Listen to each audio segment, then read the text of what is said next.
Guarda,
se no la possibilità di lavoro.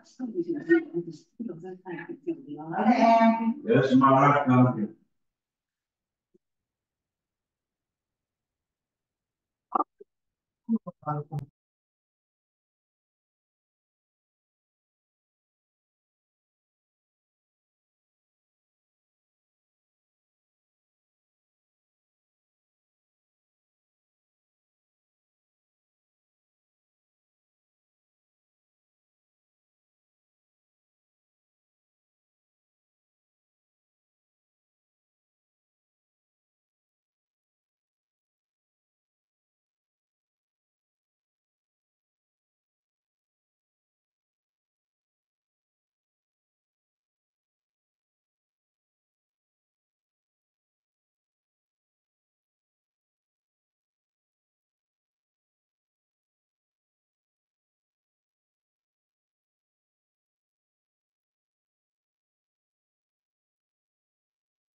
בבקשה לסגור מיקרופון.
שמעון, ערב טוב.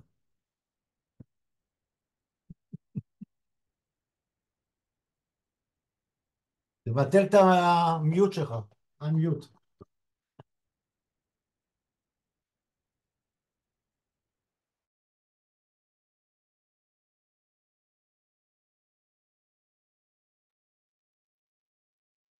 בטל?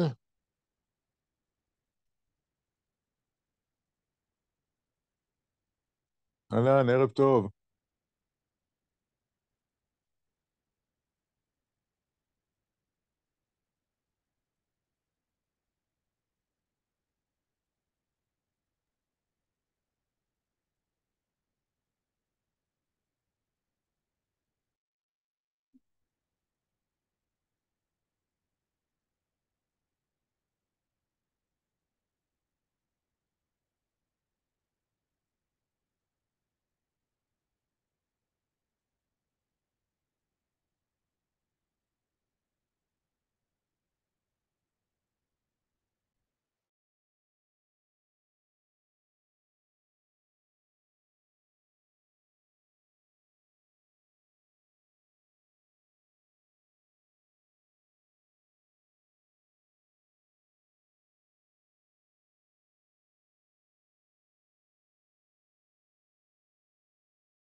להילחם, המדינה לא מאפשרת ללכת עד הסוף. ומה שקורה עכשיו, אני אומר, זה לא פרשנות באולפן, זה ספוילר.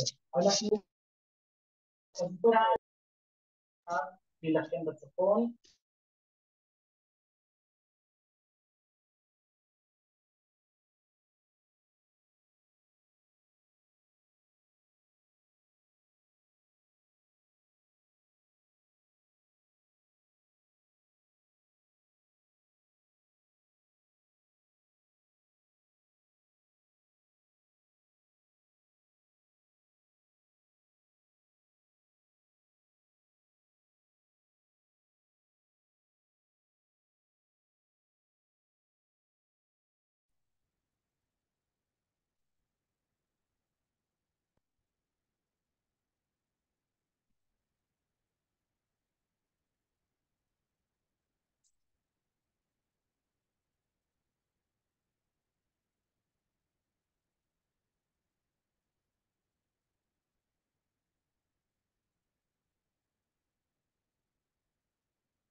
אז הנה, שומעים אותי? מי ששומע אותי ירים אצבע. יופי. אז תני לי את התמונה שלי שאני אראה איך אני נראה. מצוין. כן, ככה אני רוצה לשבת. היא ביקשה אבל עוד לא להתחיל, היא ביקשה רק להגיד. בסדר. טליה ביקשה להמתין כמה דקות, היא מארגנת, יש איזו בעיה טכנית, אז בעזרת השם זה יסתדר תוך כמה דקות, בעזרת השם, ונתחיל. לא לוותר, לא להתייאש, לא להתייאש.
My baby.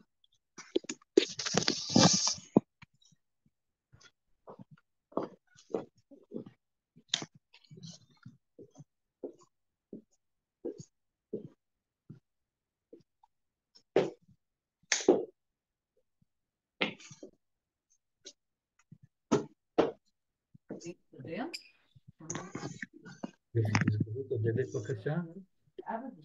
לא, אבל אי אפשר עד הסוף, כי הקליטת אינטרנט היא בחוץ. שיהיה פתוח, שומעים אותי? מי ששומע אותי ירים יד? יופי. אז אני מבין שעוד מעט נתחיל. בינתיים תיקחו תנ"כים, למי שיש מקראות גדולות בראשית, אנחנו נתחיל עם בראשית, מקראות גדולות. רגע.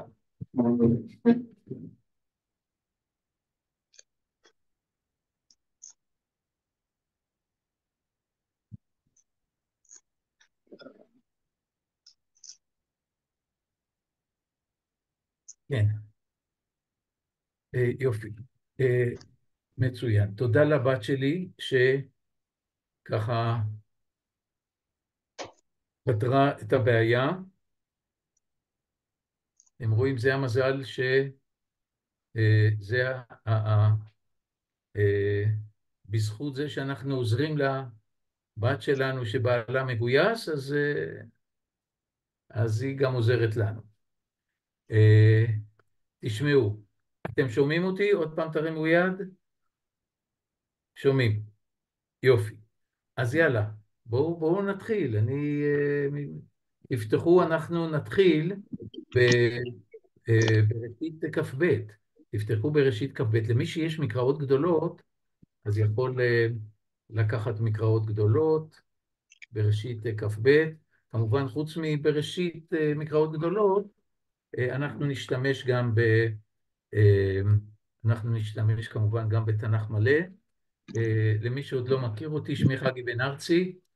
אני בשנים עבדתי באוניברסיטת בר אילן, בשנים האחרונות אני עובד במכללת ליפשיץ, מלמד, יש לי קבוצות של גמלאים, אני רואה פה אפילו כמה תלמידים ותלמידות שלי, אז כולם מוזמנים, יש לנו קבוצות לימוד לומדים תנ"ך בימי ראשון וחמישי, מטיילים, בעקבות התנ"ך. בקיצור, כולם מוזמנים. אני לא רואה אם יש כאן מישהו, יש לי גם תלמידים בישיבת כרם ביבנה, אבל לא רואה תלמידים מכרם ביבנה. אז מה אתם אומרים? אנחנו נתחיל או שאנחנו לא נתחיל? מה עם טליה? בוא נתקשר אליה. אני רגע אתקשר אליה, אל טליה, ונראה אם היא מאשרת לי להתחיל.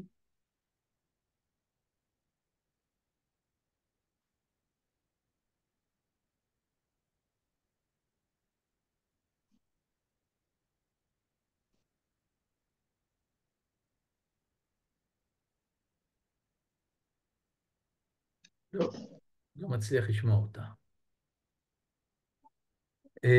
יפה. את מי אני רואה? אני רואה את שפרה. שפרה אני מכיר, נכון? שפרה, את שפרה אני מכיר. תלמידה שלי, שמעון ברט, נכון? מכיר את שמעון, תפתחו, אני רואה את אריאל, לא את כולם אני מכיר. את שמעון פוכטוונגר אני רואה. אריאל זה אחות של מלכה, אחד התלמידות שלך. שמי? מלכה גולדברג. ונפגשנו כבר בכל מיני... תלמידה ותיקה. הייתי בקורס מורה דרך מחזור לפניך בלנדר, נפגשנו בטיולים של הקורס. יפה, זהו, זה קורס מאוד חשוב. לא לוותר על הקורס הזה. מי עוד אני רואה? נעמי ואורה וגדעון בקיצור,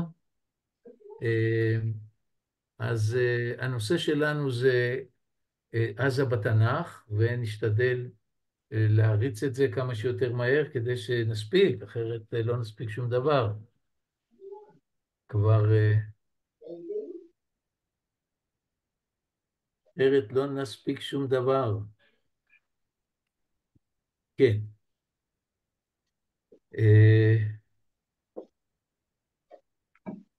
כן, אני מתנצל, אתם תשמעו קצת רעש ברקע, זה הנכדים שעושים רעש, אבל אני מתנצל, קבלו את זה בהבנה. בעלה מגויס כבר יותר מ100 ימים, והיא פה לבד עם הנכדים. כמו כל עם ישראל. ראיתי היום את הנתון שגויסו 300,000, כמעט 300,000 אנשי מילואים גויסו אחרי צמחתו. חגי, אפשר להתחיל, תודה. אפשר להתחיל? את מקליטה? כן, כן, תודה יופי. רבה. כמה אנשים יש לנו בקבוצה? אני לא רואה כרגע, בערך. בטח 50. יופי, קבוצה נהדר. 99. מצוין, שלום לכולם, בואו נתחיל. הנושא שלנו, חבל עזה בתנ"ך. באמת אנחנו, הנה אני אראה לכם, אני משתדל, אני ממליץ לכולם, אני ככה בזמן האחרון משתדל לקחת את התכשיט הזה, חוזרים הביתה לגוש קטיף עם כל השמות של היישובים. חבל עזה, שלצערנו מדינת ישראל נטשה אותו לפני כמעט 20 שנה, 2005, וברוך השם אנחנו חוזרים אליו. הקדוש ברוך הוא לא מוותר לנו, ואנחנו חוזרים אליו, ובאמת זה נושא שראוי לדבר עליו. לעסוק בו בימים אלה, ואני הוספתי איזה משפט שהנה עברו עכשיו בדיוק 19 שנה מנטישת גוש קטיף, מהקירה, ומעניין שתמיד אמרנו לאנשי גוש קטיף, אמרנו להם, תדעו לכם, גוש עציון חזרו אחרי 19 שנה. גוש עציון חרב בתש"ח, ב-48, תשכ"ז, מלחמת ששת הימים, חזרו עוד באלול, תשכ"ז, חנן פורת זוכה לחזור לכפר עציון, וגם אתם, בעזרת השם, תחזרו אחרי 19 שנה, והנה, מי היה מעלה על דעתו, 19 שנה עכשיו בדיוק עברו, מ-2005, עכשיו 2024, נתפלל שבאמת נזכה, כמו בגוש עציון, שמגוש שהיו בו 400 מתיישבים לפני מלחמת העצמאות, היום הוא 80,000, גדל פי, כמה זה? מ-400 ל-4,000 זה פי 10, ל-40,000 זה פי 100, 80,000 זה פי 200, יוסף השם עליכם, כאחם 1,000 פעמים. תשמעו, אני תמיד מתחיל, נעשה את זה בזריזות, אנחנו תמיד מתחילים בפרשת העקדה. איך פרשת העקדה קשורה לחבל עזה? ובכן, זה באמת דבר שראוי לדבר עליו. אני נותן לכם פרשת העקדה בראשית כ"ב. בראשית כ"ב. והנה, בראשית כ"ב, אני קורא את הפסוק הראשון, פרשת העקדה, ויהי אחר הדברים האלה, ואלוהים נישא את אברהם, ויאמר אליו אברהם, ויאמר הנני, וכולי וכולי. הקדוש ברוך הוא שולח את אברהם לניסיון. והנה הרשב"ם מפתיע אותנו. אנחנו מבינים בדרך כלל ניסיון, הקדוש ברוך הוא מנסה לראות את מידת יראת השמיים שלו, מסירות הנפש שלו, אבל, והוא אכן, זה הניסיון העשירי, והוא עומד בניסיון וזוכה לברכה. הרשב"ם הולך בדרך אחרת לחלוטין. העקדה, אומר הרשב"ם, היא עונש. הנה אני קורא לכם, אחר הדברים האלה, הרשב"ם מפרש את אחר הדברים האלה בהקשר של הפרק הקודם. במה עסק הפרק הקודם? בברית שבין אברהם לבין אבימלך. הם הציבו 7 כבשות, אני קורא בבראשית כ"א, ויקח אברהם צאן ובקר, ויתן לאבימלך, ויחתו שניהם ברית, אני קורא בכ"א, פסוק כ"ח, ויצב אברהם את 7 כבשות הצאן לבדיהן, ובקיצור, על כן, פסוק ל"א, כ"א ל"א, קרא למקום ההוא באר שבע, כי שם נשבעו שניהם, ויחתו ברית בבאר שבע. אבימלך, אם כן, מי הוא אותו אבימלך? הוא מלך גרר. פלישתים, ארץ פלישתים. ארץ פלישתים, אנחנו יודעים, היא במישור החוף הדרומי, האזור של אשקלון ועזה, זאת ארץ פלישתים. גרר, אבימלך מלך גרר, יש הצעות שונות לזהות את גרר. הזיהוי הקלאסי של ארכיאולוג בשם פיטרי, שחפר בתל גמא, אתם זוכרים, בכניסה לגוש קטיף, בפנייה שם, לכיוון כיסופים, יש תל גבוה שפיטרי חפר אותו לפני כ100 שנה, זה היה שם עיר כנענית מהברונזה התיכונה, ואמר, זאת גרר. זאת גרר.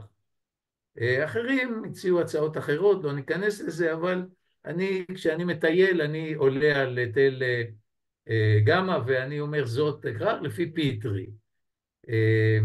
ודרך אגב, ממש... רגע, סליחה, חגי, אני שנייה רגע עוצרת אותך. אנחנו עשינו למי שלא הצליח להתחבר קישור ליוטיוב, והם עכשיו התחברו, אז אם אתה יכול לעשות איזה דקה של לחבר את כולם, נשמח ונמשיך הלאה, בסדר?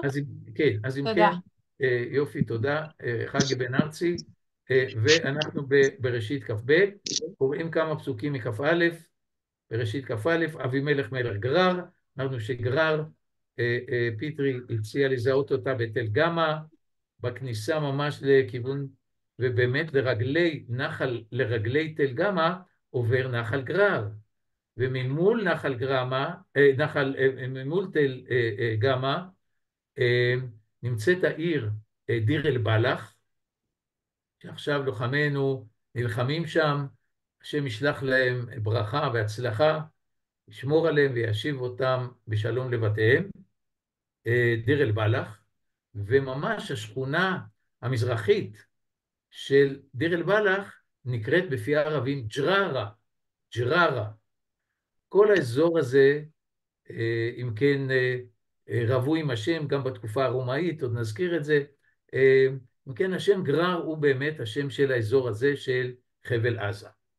ואברהם אבינו קוראת ברית, עם אבימלך מציב 7 כבשות, והם נשבעים וכורתים ברית. התנ"ך לא מפרש על מה הברית הזאת.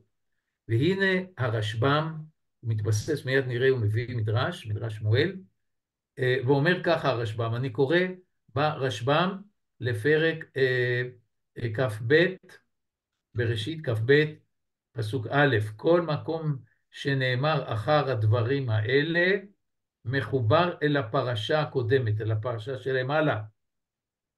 אחר הדברים האלה, מה זה אחר הדברים האלה? ממשיך הרשב"ם, איפה כאן ההמשך של הרשב"ם? כן. ממשיך הרשב"ם, איפה כאן? סליחה, דילגתי על עמוד. ממשיך הרשב"ם, זה משהו שאני לא מכיר. אחר הדברים האלה, הרשב"ם, ההמשך שלו נמצא כאן. איזה בושה. אני מתנצל, בבקשה לעשות מיוט לכולם.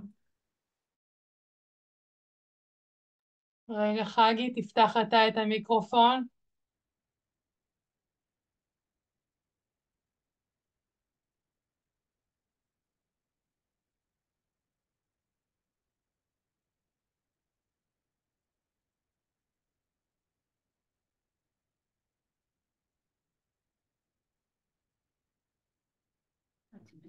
כמה זמן זה כבר סבור?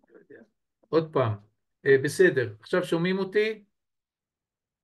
כן, יופי. אז אם כן, הרשב"ם אומר, הפרשה קשורה לפרשה הקודמת. אני כאן לא רואה את המשך הרשב"ם. כן, זה כאן. אומר הרשב"ם,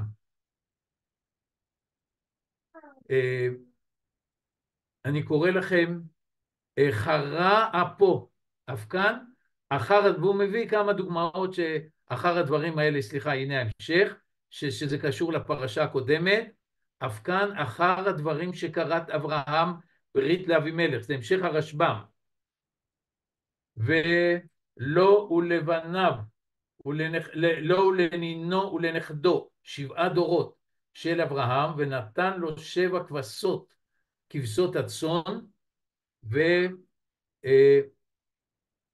וחרה אפו של הקדוש ברוך הוא על זאת, שהרי ארץ פלישתים בכלל גבול ישראל, והקדוש ברוך הוא ציווה עליהם לא תחיה כל נשמה, וגם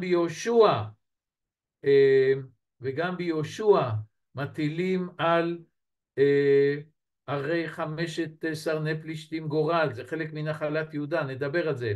לכן והאלוהים ניסה את אברהם קנטרו וציערו. הרשב"ם לומד ניסה את מלשון קנטרו וציערו, כתיב הניסה דבר אליך ותלאה באיוב, על נסותם את השם, מסע ומריבה וכולי וכולי.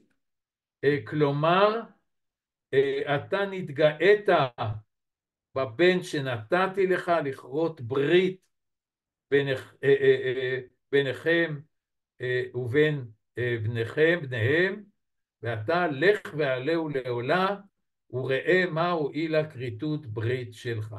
ואחר כך הוא מביא מדרש, וכן מצאתי אחרי כן במדרש שמואל, הוא מביא כאן את כל המדרש. כלומר, יש לו מקור במדרש, אמנם מדרש מאוחר. נסכם בכמה מילים את הרשב"ם. רשב"ם חשוב ביותר, כמעט הייתי אומר מזעזע. העקדה לפי הרשב"ם היא עונש לאברהם אבינו, והיא לא סתם עונש, אלא היא ביטול הברית. אברהם אבינו, לפי הרשב"ם, הוא מתבסס על מדרש, כך מפרש המדרש את הברית, לי, אם תשקור לי ולניני ולנכדי, אברהם אבינו ויתר על ארץ פלישתים, היו שם לחמות, מריבות, רואה אברהם, רואה גרר, והוא ויתר על ארץ פלישתים ל7 דורות. למה ל7 דורות?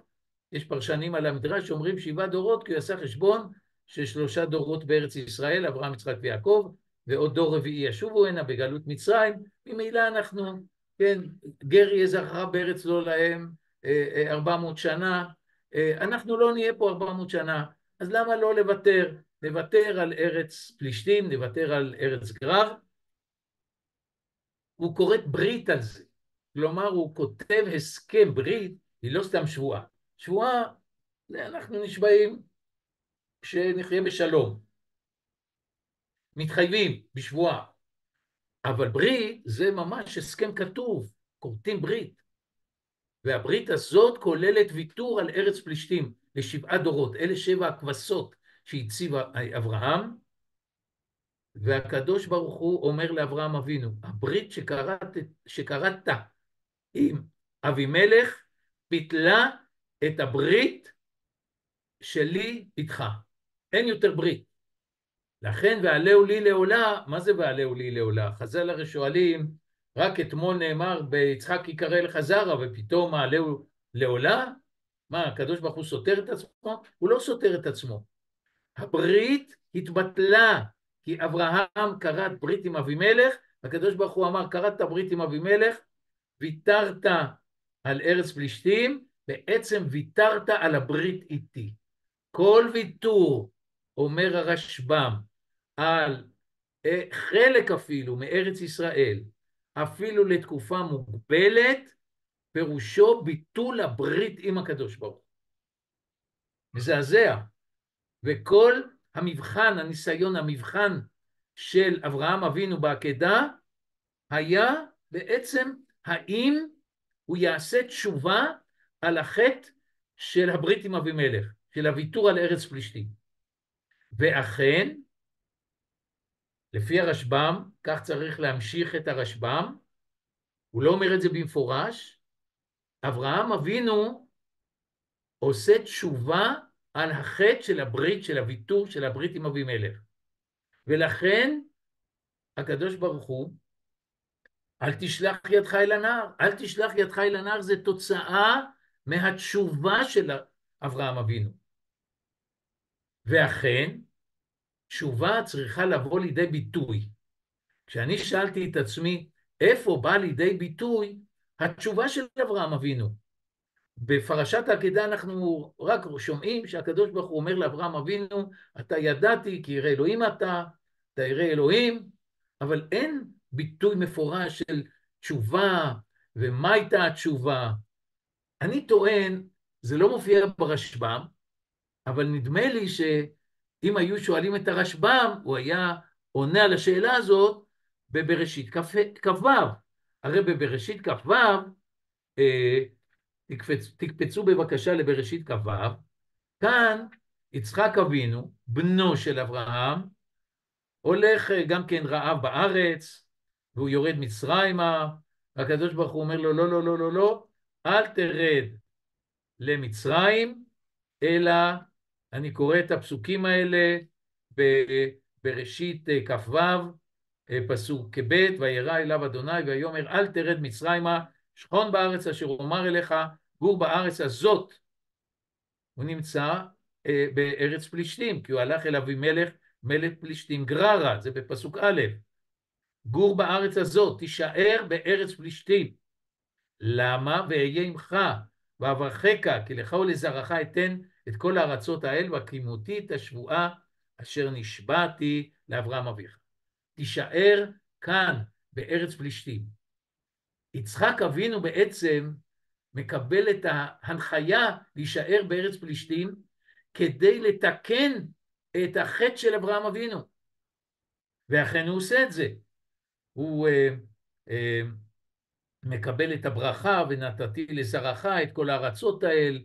כלומר, דע לך שחבל עזה הוא נמצא בגרר, כל הארצות האל הם חלק מהארץ שהובטחה לאברהם, ולכן אני קורא לך להישאר כאן. ואכן, וישב יצחק בגרר, פסוק ו', הוא יושב בגרר, ולא סתם יושב בגרר, אלא הוא מנהל מאבקים ומלחמות עם אנשי גרר. הוא חופר בארות, ויחן בנחל גרר, ויחפור את בארות המים אשר חפרו, בימי אברהם אביו ויסתמום פלישתים. הפלישתים סתמו אותם. כי למה הם סתמו אותם? כי אברהם ויתר על ארץ פלישתים. כנראה זה לא רק תוצאה מהמריבה, אלא גם הוויתור שלו. והוא עכשיו חופר אותם מחדש, ופותח אותם, וקורא להם שמות כשמות אשר קרא להם אביו. הוא חוזר לארץ גרר, וקורא לנצר חזני, נצר חזני, אותם שמות, וקורא לקטיף קטיף, וקורא לנווה דקלים נווה דקלים, שמות כשמות אשר קרא להם אביו. ורועי גרר רבים איתו, ויריבו רועי גרר עם רועי יצחק, הם אומרים, מה אתה מחפש כאן? הרי אבא שלך ויתר על, הוא חתם איתנו הסכם שהוא ויתר, והם מנסים לגרש אותו, ויריבו עליה. זה באמת, אבל יצחק לא מוותר. אברהם אבינו הלך וכרת ברית וויתר, יצחק לא מוותר, הוא נשאר, והוא זז ממקום למקום, ויעתק משם, ויחפור בעיר אחרת, ולא רבו עליה. ויקרא שמה רחובות, ויאמר כי אתה הרחיב אדוני לנו, כפרים בארץ.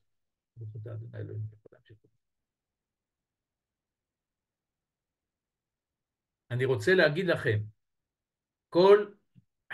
אין לית מילתא דלא רמיזה באורייתא.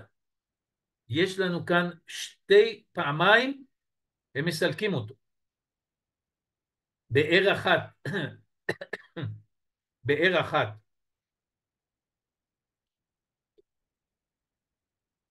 הוא קורא לה עסק, ובאר שנייה הוא קורא לה סתנה, שתי בארות שהם מצליחים לסלק אותו מהבארות האלה, מהבאר השלישית, עכשיו כבר הם לא רבו עליה, רחובות, הרחיב השם לנו, פרינו בארץ.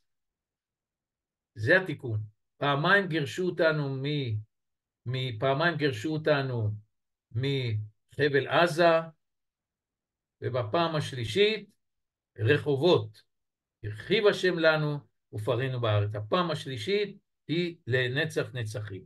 והמעניין הוא שאבימלך, אני ממשיך בכ"ו, אבימלך ופיכול שר צבאו מגיעים ליצחק ומבקשים ממנו לחדש את הברית. לפי הרשב"ם הם בעצם אומרים ליצחק בואו נחדש את הברית, אותה ברית שאברהם אבינו כרת וויתר על ארץ פלישתים. והם מציעים לו, תראו בפסוק כ"ח, תהי נעלה בינותינו בינינו וביניך ונכרתה ברית עמך. ויצחק לא מקבל את זה. וישכימו בבוקר, וישבעו איש לאחיו, פסוק ל"א, וישלחם יצחק וילכו מאיתו בשלום. הם רק נשבעים. אין ברית. הוא לא מחדש את הברית.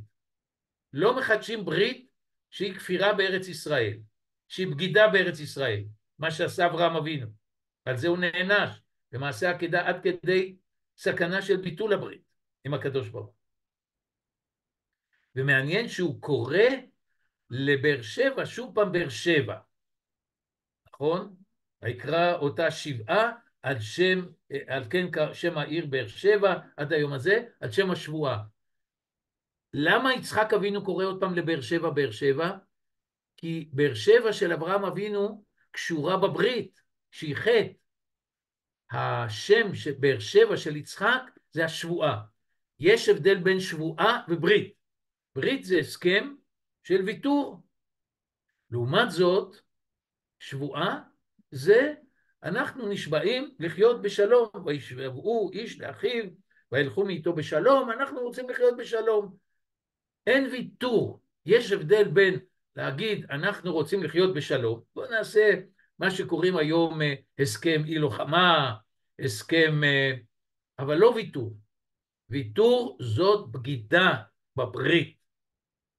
אני חושב שיש כאן מהלך מאוד מאוד מעניין, חשוב, הגענו כבר ל7:30, אני רוצה להתקדם. הרשב"ם הזה בעיניי הוא רשב"ם מטלטל, והוא לא רק רשב"ם, רשב"ם הנכד של רש"י, חי במאה ה-13, רש"י 11, הוא במאה ה-12, נכדו של רש"י, כתב פירוש על התורה, השלים את פירושו של רש"י על התלמוד, רבי שמואל בר מאיר, הבן של בת הבכורה שלו, מרים. הרשב"ם הזה מבוסס על מדרש, והמדרש, מדרש שמואל, הוא מדרש מזעזע, שהמדרש אומר שכל האסונות של עם ישראל לאורך הדורות, זה בגלל הברית של אברהם אבינו, 7 כבשות, 7 צדיקים שמתו, ו7 חורבנות, ומדרש מזעזע. ואני תמיד אומר, מה, כל האסונות בגלל הברית? לא, הברית של אברהם אבינו מבטאת חולשה, שאחר כך עוברת לדורות הבאים. הנכונות להתפשר, לוותר, קחו חלק מארץ ישראל, בסדר, ורק תניחו לנו ותנו לנו לחיות בשלום. זה מה שעשה אברהם אבינו. זה רק על חלק מארץ ישראל, רק לתקופה מוגבלת. גם ויתור כזה הוא בגידה בברית, אומר המדרש. ולכן יצחק אבינו, חז"ל אומרים, הוא התיקון של אברהם אבינו, מידת הגבורה. הוא באמת מתוך גבורה לא מוותר, מתעקש, נלחם, וזוכה לרחובות, הרחיב השם לנו. הוא זוכה להתיישב, וישב יצחק בגרר, מהשערים, הוא החקלאי היחיד דרך אגב. למה הוא החקלאי היחיד? יעקב ואברהם לא היו חקלאים. כדי לבטא את התיקון. איך אתה מתקן את החטא של אברהם אבינו? אתה מתיישב, הישב, אתה זורע, ומראה המקום הזה הוא שלנו, ואנחנו לא מוותרים עליו. אז יש כאן מהלך מאוד מעניין, אני חושב שהמהלך הזה צריך להיות לנגד עינינו. אני תמיד הצעתי לאנשי גוש קטיף, לקבוע את שבת תולדות בתור שבת גוש קטיף. כי זה השבת היחידה, הפרשה היחידה בתורה, שמדברת על הקשר שלנו עם גרר, עם חבל עזה. הקדוש ברוך הוא אומר ליצחק אבינו, גור בארץ הזאת, שב בארץ הזאת, ואברכך, הוא יושב, וישב יצחק בגרר, ולזרעך, אומר הקדוש ברוך הוא, לך ולזרעך נתתי את כל הארצות האלה, כל המרחבים שמסביב לגרר. כשעומדים באמת על תל גמא, רואים מרחבים עצומים לכל הכיוונים, את כל חבל עזה, ובאמת מראה מאוד מרשים. כל הארצות האלה. חצי השיעור שלנו עבר, ואנחנו עכשיו נתקדם, אנחנו צריכים לדבר על עזה בתנ"ך. כלומר, עזה היא חלק מארץ ישראל. מהי ההוכחה שאכן עזה היא חלק מארץ ישראל? לא רק ארץ ישראל המובטחת, מנהר מצרים עד הנהר הגדול נהר פרת, אלא היא ממש, אנחנו פותחים את ספר יהושע. זהו, עזבנו תורה, אנחנו קופצים לספר יהושע. צריך לשוטט קצת בתנ"ך. יהושע פרק ט"ו. תפתחו בבקשה יהושע פרק ט"ו. אז באמת כאן יש את נחלת שבט יהודה. יהודה ושמעון הם שני השבטים הדרומיים שנחלו באזור הנגב, מישור החוף הדרומי, ובאמת אנחנו קוראים ביהושע פרק ט"ו פסוק מ"ז, מה הם הערים בדרום נחלת יהודה, פסוק מ"ז, ט"ו מ"ז, אשדוד בנותיה וחצריה, עזה בנותיה וחצריה, עד נחל מצרים, והים הגדול וגבול, והים הגדול. הים הגדול במערב, נחל מצרים בדרום. מהו נחל מצרים? בעניין הזה צריך להדגיש משהו מאוד מאוד חשוב, שנחל מצרים הוא לא נהר מצרים. יש שני מושגים.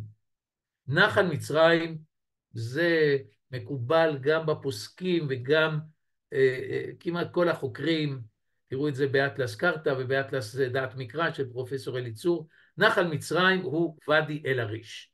אותו נחל שמנקז, נחל שיש לו שטח ניקוז עצום של מרכז סיני, וזורם צפונה אל הים התיכון, ונשפך באל-עריש, ולכן הוא נקרא ואדי אל-עריש.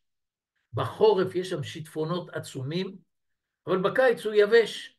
אנחנו הכרנו היטב את סיני, כמובן אחרי מלחמת ששת הימים ועד פינוי סיני, זכינו להתאמן הרבה בסיני, ועברנו הרבה שם על הגשר שמעל נחל אל-עריש. דרך אגב, צה"ל עשה שם איזה אגם מלאכותי על נחל אל-עריש, הוא עשה אגם מלאכותי ששם התאמנו הכוחות לפני מלחמת יום הכיפורים לצליחת התעלה. צה"ל עשה אגם מלאכותי על ואדי אל-עריש. זהו נחל מצרים. נחל מצרים, אם כן, אל-עריש היא מערבה ודרומה מעזה. ולכן ברור לגמרי שכל חבל עזה עד אל-עריש זה כולל את חבל ימית. כולל את חבל ימית. תיבנה ותיכונן במהרה בימינו אמן. עד נחל מצרים זה ארץ ישראל. עכשיו אני מדגיש, זאת ארץ ישראל לעניין ההתנחלות. כאן מופיעים הגבולות של ההתנחלות. אבל רגע, ראינו הרי בראשית ט"ו, כשהקדוש ברוך הוא מדבר, קוראת ברית עם אברהם אבינו, ברית בין הבתרים, ובראשית ט"ו, בסוף פרק ט"ו, מה כתוב בראשית סוף פרק ט"ו? ביום ההוא, אני קורא מבראשית סוף פרק ט"ו, ביום ההוא, קראת, הנה אני קורא את הפסוק עצמו, ביום ההוא, אנחנו בראשית ט"ו, פסוק י"ט, פסוק י"ח, סליחה. ביום ההוא קראת אדוני את אברהם ברית לאמור, לזרעך נתתי את הארץ הזאת, מנהר מצרים, עד הנהר הגדול נהר פרת. מנהר מצרים, כאן זה נהר מצרים. אז מה זה נחל מצרים ונהר מצרים? נהר מצרים זה הנילוס. עכשיו, אם לדייק, ובעניין הזה יוסף בן מתתיהו מסביר לנו מה זה נהר מצרים, בקדמוניות, נהר מצרים זה אפילו סיו. הייתה זרוע שלא קיימת היום, של הנילוס, הזרוע המזרחית, שיצאה מהדלטה ואתם יודעים, הדלטה של הנילוס זה מין משולש כזה. הנהר מתפצל לעשרות ערוצים בצורה של דלטה. אבל, תסגרו קצת את הדלת, אבל בצורה של דלטה. הזרוע המזרחית ביותר, בימי התנ"ך ועד ימי בית שני, יוסף בן מתתיהו מספר על זה, הייתה זרוע שהגיעה לאזור בלוזה, רומני, זוכרים את בלוזה? קצת, כ10 קילומטר מזרחית לתעלת סואץ. הזרוע הזאת לא קיימת היום, היא התייבשה, כי באמת בעבר הזרימה בנילוס הייתה הרבה יותר גדולה. על כל פנים, הפילוסיון לא קיים, אבל זאת הזרוע המזרחית, לפי יוסף בן מתתיהו, זה נהר מצרים, כי זה נהר, הנילוס הוא נהר. הוא זורם בעוצמה אדירה כל השנה, גם בגאות, גם בשפל. אז גבול ארץ ישראל המובטחת זה נהר מצרים, הנילוס, הזרוע המזרחית של הנילוס. נחל מצרים הוא גבול ההתנחלות, הגבול הדרומי של שבט יהודה. ולכן השטח שבין נחל מצרים, אל-עריש, לבין בלוזה, שזה כבר קרוב לתעלת סואץ, השטח הזה זה מדבר סיני, וזה חז"ל קוראים מדברה של ארץ ישראל. כלומר, ארץ ישראל מתחלקת לארץ ההתנחלות, ואת ארץ ההתנחלות מקיף מדבר עצום, מדבר סיני בדרום, במערב, הנגב בדרום, מדבר קדמות, היום קוראים לזה המדבר הסורי במזרח, ארץ ישראל עטופה במדבריות.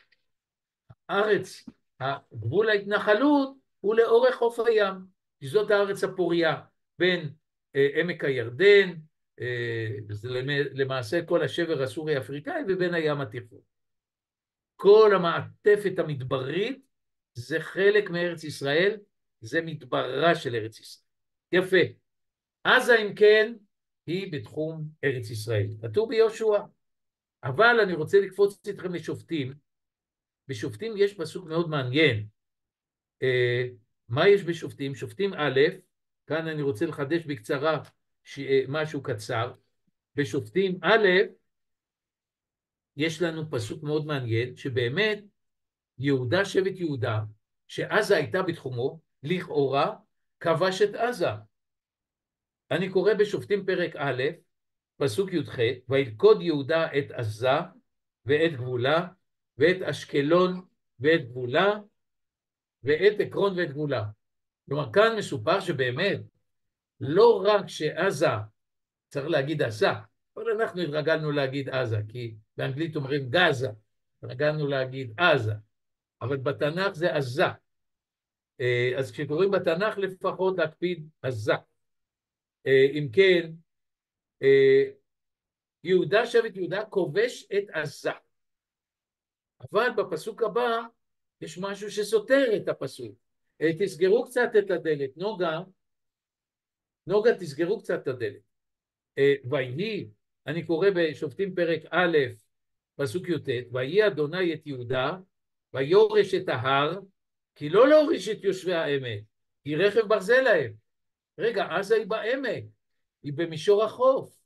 כל מישור החוף נקרא עמק. בלשון התנ"ך, עמק זה אזור מישורי, לא אזור הררי. כלומר, יהודה כבש את ההר, אבל לא כבש את העמק. זה אומר שהוא לא כבש את אזור החוף. מדוע? כי רכב ברזל להם. אז לכאורה יש כאן איזו סתירה. אני רוצה ליישב את הסתירה הזו. באמצעות הארכיאולוגיה, כאן באה הארכיאולוגיה לעזרתנו. מסתבר שיש לנו כתובת מאוד חשובה, שנקראת כתובת מרנפתח, שמתוארכת לשנת פרעה מרנפתח, מתוארכת לשנת 1210 לפני הספירה, כבר לפני 3,200 שנה, 230 שנה. כתובת מרנפתח. מהי כתובת מרנפתח? שם מספר מרנפתח על מלחמה שהייתה לו עם עם ישראל. מופיע שם ישראל. זה מה שנקרא גם לפעמים קוראים לזה מצבת ישראל. הפעם הראשונה בארכיאולוגיה שיש ממצא ארכיאולוגי עם השם ישראל, ושם זה מופיע כעם, עם ישראל. והוא מספר על מלחמה עם עם ישראל, שבה הוא הביס את ישראל, את צבא ישראל, ולא סתם הביס, אלא סילק אותו מאזור החוף, מאשקלון ובנותיה, והוא מסלק את עם ישראל מגזר, ומינועם בצפון, באזור הכנרת. ויש שם פסוק משפט מפורסם, ישראל עבד, זרע אין לו, השמדתי את כל הצבא הישראלי, זרע אין לו, זה אומר, החיילים האלה שמתו לא יהיו להם ילדים. בקיצור, יש לנו אם כן תיעוד ארכיאולוגי של מלחמה שהייתה בין צבא ישראל לבין צבא מצרים, בסוף המאה ה-13 לפני הספירה, 1210, 1220, 1210, ואני רוצה לטעון שזה ההסבר בין שני הפסוקים האלה. אכן שבט יהודה, כנראה כבר לא ממש בתקופת יהושע, כנראה כשהוא התחזק והתבסס, ככה כנראה כבר בתקופת השופטים, לכן הפסוק הזה מופיע בספר שופטים, שבט יהודה יורד מההר אל מישור החוף, ומשתלט על אשקלון, וכנראה גם על עזה, בכתובת מרנפתח לא מופיע עזה, באשקלון, אבל הוא משתלט על מישור החוף הדרומי, לפחות על אשקלון כתוב במפורש, שמרנפתח סילק את צבא ישראל מאשקלון. למה חשוב לשבט יהודה אשקלון? באשקלון היה נמל, אנחנו צריכים נמל, נמל הוא חשוב מאוד, כי אנחנו יודעים שהמוצר העיקרי של שבט יהודה היה יין, ואת היין לא שותים את כל היין, מייצאים אותו. לאן מייצאים את היין? למשל למצרים, במצרים אין יין, יין של ארץ ישראל שותים במצרים, אנחנו יודעים את זה גם בבית שני. ולכן מהנמל באשקלון אפשר לשלוח את היין של ארץ ישראל בסירות, באוניות, בספינות, לנמלי מצרים, לאלכסנדריה, לנמלי מצרים. אז יש הרבה מאוד סיבות, אבל מה היה הבעיה? שאשקלון וגם עזה יושבות על דרך הים, זאת הדרך הבינלאומית, ומצרים לא יכולה לקבל את זה שעם ישראל שולט בדרך הבינלאומית. תזכרי קצת את לא לגמרי, לא לגמרי. המצרים זה מעבר בינלאומי, כמו שבסופו של דבר מצרים לא קיבלה את זה שישראל שולטת בתעלת סואץ, ולצערנו נאלצנו בגלל לחץ בינלאומי לסגת אחרי מלחמת יום הכיפורים מתעלת סואץ. בעצם כך גם נאלצנו לסגת בגלל לחץ מצרי, זאת כתובת מרנפתח, נסוגונו מאשקלון, אולי גם מעזה, מאשקלון, מגזר, אלה ערים שהם לאורך דרך הים, וחזרנו אל ההר, ויהי השם את יהודה ויורש את ההר. מה זה אותו רכב ברזל שמופיע הרבה פעמים ביהושע, בשופטים? זה מסתבר שזה רכב הברזל המצרי. אנחנו יודעים מכל הארכיאולוגיה שבתקופת השופטים, לפני התקופה הפלישתית, אבל למעשה גם הפלישתים הם מין זרוע של המצרים, לפחות בתקופה הכנענית, המצרים שולטים בארץ ישראל, ורכב הברזל כאן הוא רכב ברזל לא רק של הכנענים, אלא גם של הצבא המצרי. על כל פנים, יש שם כן ניסיונות כבר בתקופת השופטים לכבוש את עזה, אבל זה לא הצליח. אנחנו יודעים, לא ניכנס לזה הרבה, רק אני אזכיר, בסוף ספר שופטים, עם ישראל לא מוותר כל כך מהר על עזה. מופיע גיבור, שמשון הגיבור המפורסם, אחד מהשופטים, שהתנ"ך מקדיש לו כמה פרקים, משמע שהוא מאוד משמעותי, והוא מנסה באמת להגיע, לפגוע בפלישתים, לנהל מלחמה עם הפלישתים, בין השאר בעזה. אני קורא בשופטים פרק ט"ו פסוק ט"ז, פרק ט"ז פסוק א', וילך שמשון עזתה. ויאמר לעזתים לאמור, בא שמשון הנה, ויערבו לו כל הלילה, והסיפור המפורסם, שהוא לוקח את דלתות שער העיר, ומעלה אותם אל ראש ההר אשר על פני חברון. מה זה ראש ההר אשר על פני חברון? יש אומרים שזאת הגבעה, שגבעת, שכחתי את השם, יש גבעה ממזרח לעזה, לעיר עזה, זה לא שהוא, ומשם רואים את חברון, את הרי חברון, לא שהוא הולך מעזה לחברון, הוא מעלה אל הגבעה שממזרח לעזה. עוד מעט אני אזכר, אני אקח כאן איזה אטלס. היה שם קרב גדול גם במלחמת ששת הימים, גם במבצע סיני, אבל בעיקר במלחמת ששת הימים היה קרב של הצנחנים שם לפני כיבוש עזה. עלי מונטר. עלי מונטר, ג'בל מונטר, עלי מונטר, נכון. זה עלי מונטר, נכון. עלי מונטר, אז יש שמפרשים שראש ההר אשר על פני חברון זה הגבעה הזאת, עלי מונטר, שהיא צופה להרי חברון. כי לא סביר שהוא, למרות שהפירוש שכל הפרשנים המסורתיים אומרים, יאללה, הוא העלה את זה לחברון, היום אנחנו יודעים מה זה, זה הליכה של עשרות קילומטרים בעלייה קשה, והוא עושה את זה בחצי לילה.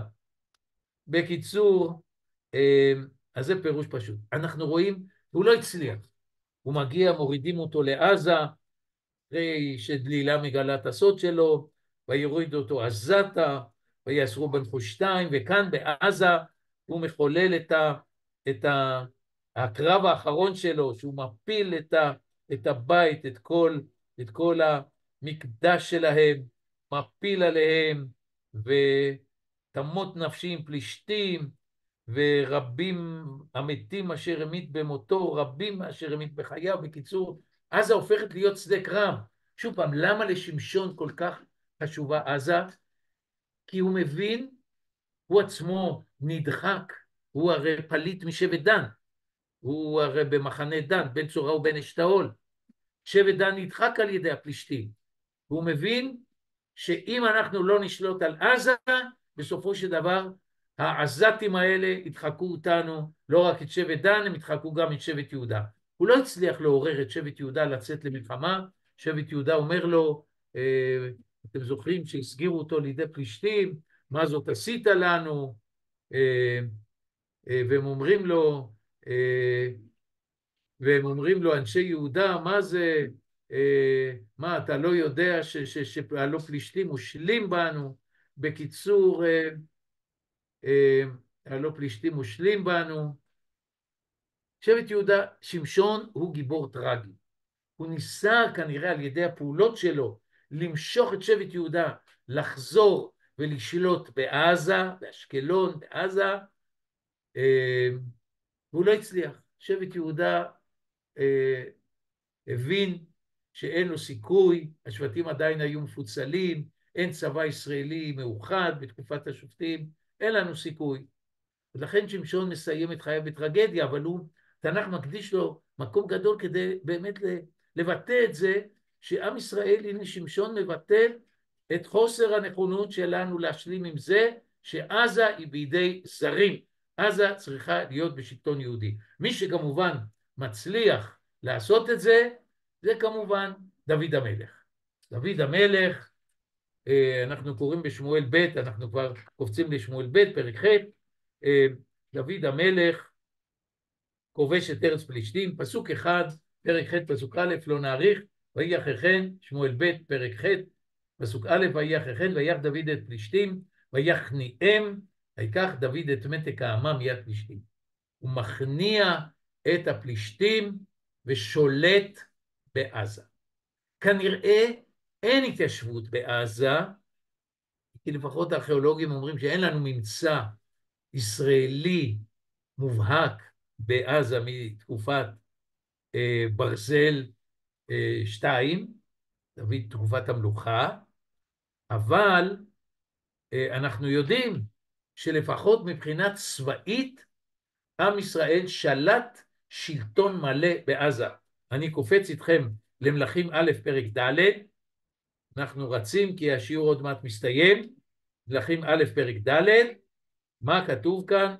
מלכים א' פרק ד', אז באמת כתוב אני קורא, סליחה, פרק ה', מלכים א', פרק ה', ושלמה היה מושל בכל הממלכות מן הנהר, הנהר זה נהר פרת, ארץ פלישתים, עד ארץ פלישתים, ועד גבול מצרים, מגישים מנחה, ועובדים את שלמה כל ימי חייו, והפסוק הבא, פסוק ד', כי הוא רודה בכל עבר הנהר, מתפסח ועד עזה. מתפסח ועד עזה, הוא שולט בעזה, כל מלכי עבר הירדן, ורק כששולטים בעזה, שלום היה לו מכל עבריו מסביב. כל עוד הפלישתים היו עם עצמאי, כמו בימי השופטים, שמואל עד דוד, הם הציקו לנו כל הזמן. זה לא מקרה שהעזתים מציקים לנו כל הזמן. זה כבר מתחיל מימי התנ"ך, הפלישתים שחיו בעזה הציקו לנו. ופגעו בנו, עד כדי כך שמלכות שאול מסתיימת במות שאול עם 3 בניו, שם כבר על הר הגלבוע. כדי להבטיח את עם ישראל על ההר, לא מספיק לשלוט על ההר. צריך לשלוט מעבר הנהר, הוא רודה בכל עבר הנהר, מתפסח על הפרת בצפון בקעת הלבנון, ועד עזה בכל מלכי עבר הירדן. הדבר הזה נמשך.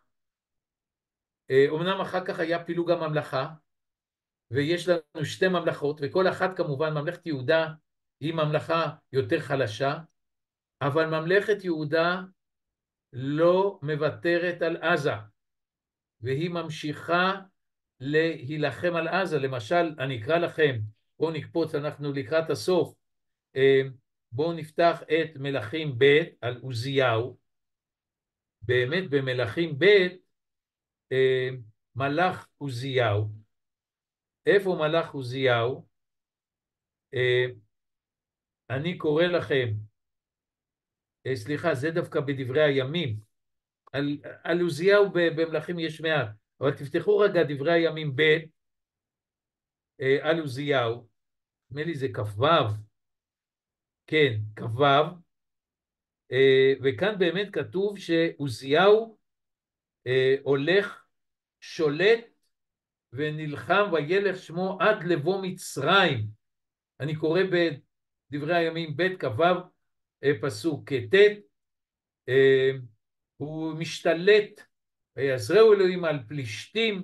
אני קורא בכ"ו פסוק ז',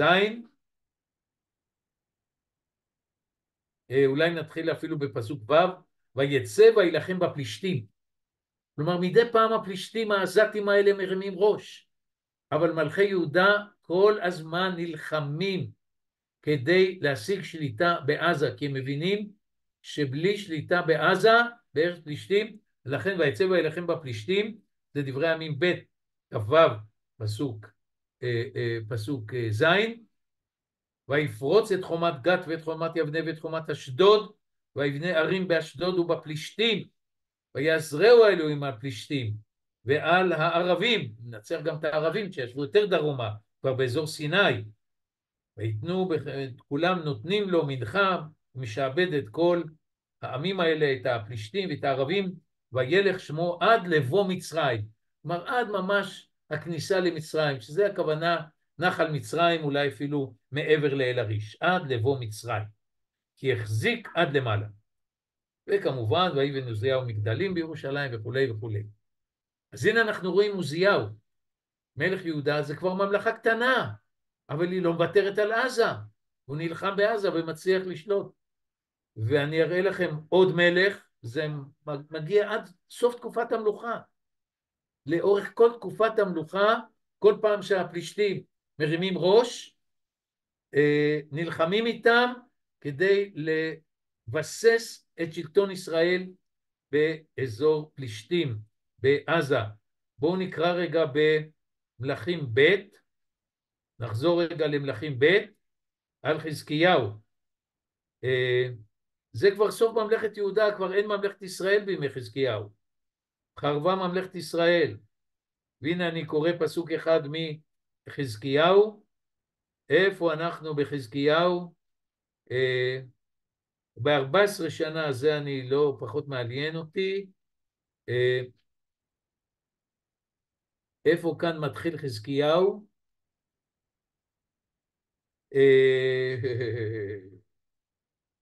זה אחז, שהבן אלה, זה בישראל, זה י"ז, זה על ממלכת ישראל, מלך חזקיהו, פרק י"ח, מלכים ב' פרק י"ח, ומה שכתוב כאן, פסוק ח', באדוני אלוהי ישראל בטח ואחריו לא היה כמוהו, וידבק באדוני לא שר מאחריו, והיה אדוני עמו בכל אשר יצא ישכיל, הוא היכה את פלישתים עד עזה ואת גבוליה, זה הנוצרים אדיר מבצר.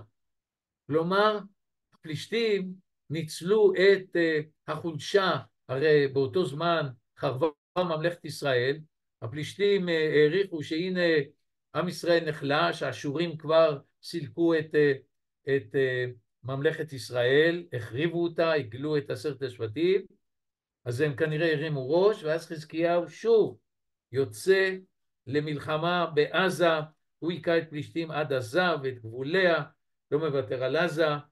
בקיצור, תשמעו, אנחנו לא מדברים על בית שני, חזקיהו זה כבר סוף בית ראשון. מה אנחנו רואים?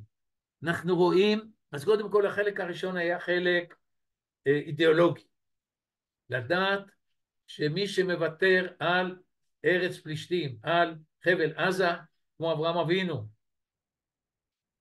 אפילו לזמן קצר, ואפילו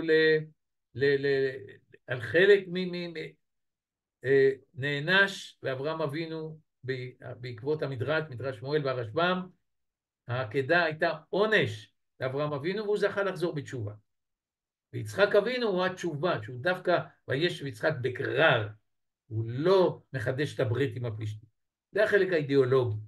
אחר כך החלק ההיסטורי, ראינו שעם ישראל מתקופת יהושע, קודם כל זה חלק מנחלת שבט יהודה, אבל עם ישראל נלחם על עזה, שמשון נלחם על עזה, דוד המלך, שלמה, ואחר כך עוזיהו וחזקיהו, הם נלחמים כל הזמן על עזה. קודם כל זה בא להגיד לנו, חבר'ה תרגעו, כמו שאנחנו נלחמנו על עזה בששת הימים, במבצע סיני, ובששת הימים, ועכשיו אנחנו שוב נלחמים בעזה. גם עם ישראל בתקופת התנ"ך נלחם כל הזמן על עזה. אבל הכל מתוך הבנה, כל הזמן הוא רודה בכל הפלישתים, בכל הארצות, מתפסח עד עזהו. אין אפשרות שעם ישראל יחיה בשלום בלי שהוא רודה, שולט בכל ארץ ישראל ובעיקר בעזה. כי משם, אמנם אתם יודעים, מצפון תיפתח הרע אומר ירמיהו, אבל העזתים עשו לנו לאורך כל תקופת התנ"ך, אנחנו לא קראתי איתכם את כל הפסוקים, הערבים והעזתים עשו לנו בעיות, ועם ישראל כל הזמן, כל פעם שהוא הרגיש שהפלישתים מרימים את הראש, הוא יצא למלחמה כדי להבטיח שמעזה לא תצא רעה על שבט יהודה, על ממלכת יהודה, ועוד קודם בימי דוד ושלמה. אנחנו ממשיכים את המסורת הזאת, כל מה שיש לנו להגיד צריך לסיים כבר 8, אם מישהו עוד רוצה לשאול שאלה בשמחה, שלנו ניקח עוד 5 דקות, אני מקווה שטליה מרשה לנו, התחלנו קצת באיחור, אז אני מרשה. אין שום בעיה, אין שום בעיה, אתה יכול להמשיך כמה שאתה. כן, אז אנחנו רואים שאנחנו בימינו, ההיסטוריה חוזרת על עצמה, עזה עושה בעיות, עם ישראל נלחם בעזה, אנחנו מתפללים שנזכה למה שזכה יצחק אבינו, שפעמיים גירשו אותו, ובפעם השלישית רחובות הרחיב השם לנו, פרינו בארץ, ויזרע, וקיבל 100 שערים. נתפלל שהפעם, בפעם השלישית שאנחנו חוזרים לעזה, זאת פעם שלישית, פעם אחת במבצע סיני, פעם שנייה בששת הימים, במלחמת העצמאות לא הגענו לעזה. לא כבשנו את עזה במלחמת העצמאות, זו טעות, שמעתי מישהו אומר שבמלחמת העצמאות לא, כבשנו את תל עריש, הגענו עד נחל מצרים, והתוכנית של בן גוריון הייתה למחוץ את הצבא המצרי בעזה, הבריטים נתנו לנו אולטימטום ולצערנו לא הצלחנו, לממש את התוכנית הזאת, שאילו זכינו, באמת היה ניצחון מוחץ על הצבא המצרי. אבל פעמיים, והפעם השלישית, בעזרת השם, נתפלל שהפעם זאת שיבה לנצח, וזאת שיבה בגדול, זאת שיבה שלא רק תחדש את מה שהיה שם, אלא כמו שבגוש עציון פי 20, גם כאן בעזרת השם פי 20. בואו, עכשיו מותר לכם. הנה, אתם רואים, זה הנכדים, זה הנכד הגדול של זה, והנה עוד אחד. בקיצור, הם אוהבים תנ"ך. אתם אוהבים תנ"ך? כן, אוהבים תנ"ך. יפה מאוד. יופי, עכשיו אל תעשו רעש. בסדר, בשקט. כן, אם יש למישהו איזו הערה, שאלה, בבקשה. כן, שומע. מישהו רוצה, אני רואה, אותי שומעים, נכון? צריך לפתוח לכם את הטליה. יישר כוח גדול. א', תודה רבה. עשינו סקירה קצרה, אתם רואים, ככה נגענו, רפרפנו. את מי עוד אני רואה? אני רואה כל מיני תלמידים ותלמידות שלי בזום. מי שרוצה לדבר יכול פשוט לפתוח לעצמו את הרמקול, ואחרי שהוא מסיים, לכבות אותו. עכשיו אתם לא מפריעים, בבקשה. אם מישהו עוד רוצה לשאול, תגידו לי חגי, מה זה הרשב"ם הזה? יש כאלה שאומרים לי, אף אחד לא מפרש את העקדה כמו הרשב"ם. נכון, אף אחד לא מפרש את העקדה כמו הרשב"ם, אבל בעיניי הרשב"ם הוא היחיד שנותן באמת הבנה עמוקה של המעשה, של העקדה, וגם נותן, עונה על השאלות שחז"ל שואלים. מה זה, איך הקדוש ברוך הוא סותר את עצמו וכו'. מה זה הקדוש ברוך הוא מצווה על קורבנות אדם? כשאני ראיתי את הרשב"ם, אמרתי, זהו, אני הולך, מכאן ואילך, תמיד כשאני קורא את פרשת העקדה, אני הולך עם הרשב"ם. כן, אז עוד מישהו שעוד רוצה להעיר, אם אין הערות, אז... חגי, תסתכל בצ'אט, אני רואה שמישהו שם כתב. אז תקראי לי מה הוא כתב. אפשר יהיה לקבל את רשימת המקורות, לא הספקתי לרשום את כל המקטעים מתוך התנ"ך שציינת.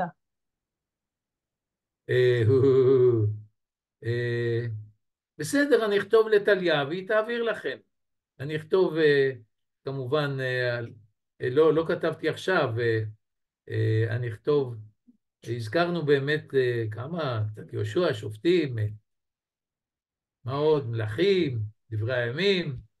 בקיצור, בלי נדר אני ארשום, אני אעביר לטליה בוואטסאפ והיא תוכל להעביר לכם. כן. מי היו התושבים של עזה בתקופה התנ"ך? אני רוצה באמת להגיד משהו, זו שאלה חשובה. לא, עכשיו אני מלמד. אתם מקשיבים. זאת שאלה חשובה. היו שני גלים של הגירה פלישתית. היו שני גלים. הפלישתים של אברהם ויצחק הם לא הפלישתים של שמשון ודוד ואחר כך עוזיהו וחזקיהו. יש גל המשותף שהם גלי הגירה מאזור איי יוון.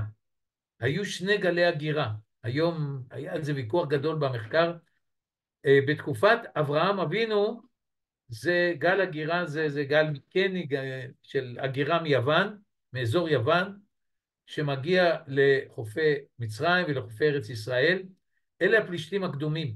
כתב על זה לא מעט דוקטור יצחק מייטליס, שבאמת אנחנו מוצאים היום באזור הנגב, מישור החוף הדרומי, באותה תקופה של אברהם אבינו, זה ברונזה התיכונה לפני 4,000 שנה, באמת כלים שיש להם מאפיינים מקניים, יווניים. זה הפלישתים הקדומים. הפלישתים אחר כך שהפכו להיות האויב הגדול של עם ישראל, זה גל הגירה שני, שהוא בתקופת רמסס השלישי, אנחנו מדברים על 1200 לפני הספירה, בערך 1190, רמסס השלישי מצליח להדוף אותם מחופי מצרים, ואז הם מתיישבים לאורך חופי ארץ ישראל. היום יש לנו הרבה מידע על הגל הזה, כי יש לנו ארכיאולוגיה מצרית. היו כנראה 5 שבטים, פלישתים זה לא היה רק שבט אחד, היו שם כמה קבוצות. בקיצור, אז תזכרו, זה שני, ששואלים אתכם, האם הפלישתים של אברהם זה הפלישתים של דוד המלך? לא. אבל המשותף הוא שאלה גלי הגירה מאזור יוון, כרתים, יוון, האיים של הים היווני.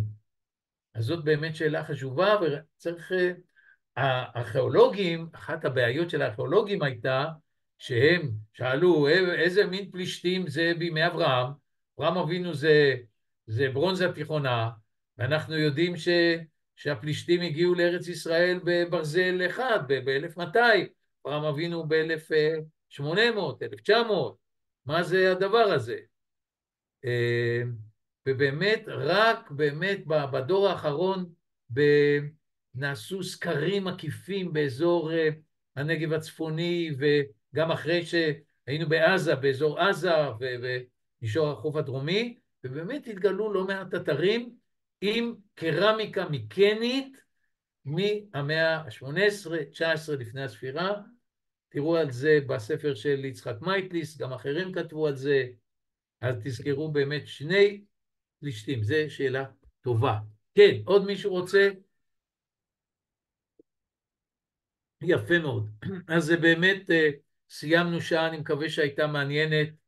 בסופו של דבר אנחנו לומדים תנ"ך כדי לחזק את הקשר שלנו לארץ ישראל, וכאן באמת המשימה שלנו היא בעיקר לחזק את הקשר שלנו לחבל עזה, דווקא בגלל שעם ישראל קצת מאס בעזה, מה יש לנו לחפש בעזה, אסור להגיד דבר כזה, על זה תזכרו נענש, תמיד תגיד, על זה נענש חלילה חלילה, אברהם אבינו הוא לא מאס, אבל אפילו הוא ויתר איזה ויתור זמני, לא רק שלא לוותר, בוודאי לא לבטא איזשהו סוג של וימאסו בארץ חמדה, ובעזרת השם נתפלל שהפעם נזכה בזכות הקורבן הגדול שעם ישראל מקריב עכשיו, שהשם ישלח רפואה שלמה לפצועים והצלחה לחיילים ויפדה את השבויים, בזכות הקורבן הגדול שאנחנו מקריבים, שהפעם השיבה שלנו לחבל עזה תהיה שיבה גדולה, עמוקה, הרבה פעמים זהו, בדמי חיי, בדמי חיי, כנראה לא הקרבנו מספיק קורבנות בפעמים הקודמות. אתם יודעים, במבצע סיני שחררנו את עזה ב-12 שעות, במלחמת ששת הימים ב-24 שעות. היום אנחנו כבר יותר מ-100 ימים, עוד לא כבשנו את כל עזה. אז כנראה הקדוש ברוך הוא רוצה שבאמת נשקיע ונקריב, ולפעמים דווקא כשמקריבים נוצר חיבור, נוצר קשר הרבה יותר עמוק, בעזרת השם, הפעם בעזרת השם לנצח נצחים. יופי, עוד פעם תודה רבה לטליה, תודה רבה לראשית ירושלים, אל תשכחו לבקר. תודה רבה. בשמחה, אל תשכחו לבקר במרכז מורשת גוש קטיף, בניצן, מקום חשוב, וגם כמובן במוזיאון גוש קטיף בירושלים, בעזרת השם שנשמע בשורות טובות, והבשורה העיקרית שאנחנו מחכים לה, זה לא רק הניצחון במלחמה, ניצחון אמיתי יהיה כשנשמע שמדינת ישראל מחדשת את ההתיישבות היהודית בחבל עזה. תודה, היו ברוכים. תודה רבה. תודה רבה, ערב טוב. בשמחה, היו ברוכים. להתראות.